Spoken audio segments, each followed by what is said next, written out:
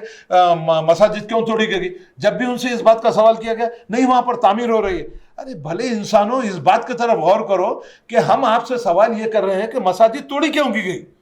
کیوں ہم کو جو ہے اپنے اس میں لیتے ہوئے، اعتماد میں لیتے ہوئے یہ بات کرتے ہوئے کہ بھئی مسجد توڑیں گے ہم بنائیں گے؟ نہیں مسجد بن رہی ہے. جب بھی ان سے سوال کیا گیا مسجد بن رہی ہے. ارے بن رہی ہے وہ الگ بات ہے، مگر توڑی کیوں گئی؟ ضرب کاری مسلمانوں کے دل پہ کیوں لگا گیا؟ ان سب چیزوں کو ذہن میں رکھتے ہوئے میں تمام مسلمانوں سے اس بات کی گزارش کرنا 2 ٹوک انداز میں کرنا چاہوں گا، چاہے مجھے کچھ بھی کر لیجیے، آپ کا ووٹ آپ کا فیصلہ ہے، آپ کا ووٹ آپ کا فیصلہ ہے. آپ کو سوجھ بوجھ کے ساتھ کسی یونائٹڈ فرنٹ کی جو ہے مشورے کی ضرورت نہیں ہے، کسی کانگریس کی ضرورت نہیں ہے، کسی BRS کی ضرورت نہیں ہے، کسی CPIM کی ضرورت نہیں ہے. ابھی آپ کو سوجھ بوجھ کے ساتھ، کیونکہ آپ عقل سلیم رکھتے ہیں، تمام مسلمانوں سے، خصوصی طور پر نوجوان مسلمانوں سے اور سکھوں سے، عیسائیوں سے اس بات کی میں اب پرزور اپیل کرنا چاہوں گا کہ پچھلے 10 سالوں میں آپ کے ساتھ کیا کیا سلوک ہوا ہے، کیا کیا آپ کو تکالیف برداشت کرنا پڑا ہے، کیا کیا آپ کو جو فائدے ہوئے، کیا کیا آپ کو نقصانات ہوئے ہیں، ان تمام چیزوں کا تجزیہ آپ کو کرنا ہے، ایک عام ووٹر کو کرنا ہے، تاکہ آنے والے دنوں میں کس طریقے سے آپ کی مشکلات دور ہوں گی، کس طریقے سے آپ کا جو ہے آپ کے حق میں جو آپ ووٹ جس کے حق میں دیں گے وہ ووٹ کا جو آپ جس کو ووٹ دیے ہیں اس کا فائدہ آپ کو ہونے والا ہے. ورنہ میں تمام مسلمانوں سے ہو یا تمام پسماندہ طبقات سے ہو یا سمجھدار لوگوں، پڑھے لکھے لوگوں سے ایک ہی بات کہنا چاہوں گا کہ آپ کا ووٹ آپ کی سمجھ سے اور آپ اس سوچ بوجھ کے ساتھ ووٹ دیجئے کہ آپ کی بھلائی کے لیے کون کام کرنے والا ہے، پچھلے 10 سالوں میں آپ کے ساتھ کیا کیا نقصانات ہوئے، کیا کیا فائدے ہوئے، اس کا تجزیہ کرنا عوام الناس کو کرنا ہے، خصوصی طور پر نوجوانوں کو کرنا ہے، علماء اکرام کو کرنا ہے.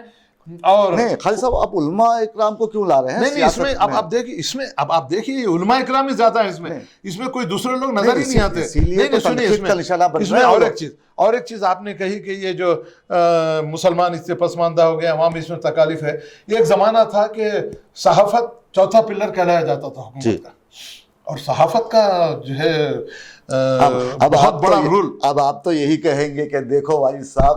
صحافت کا بڑا رول تھا، لیکن آپ کے چند صحافی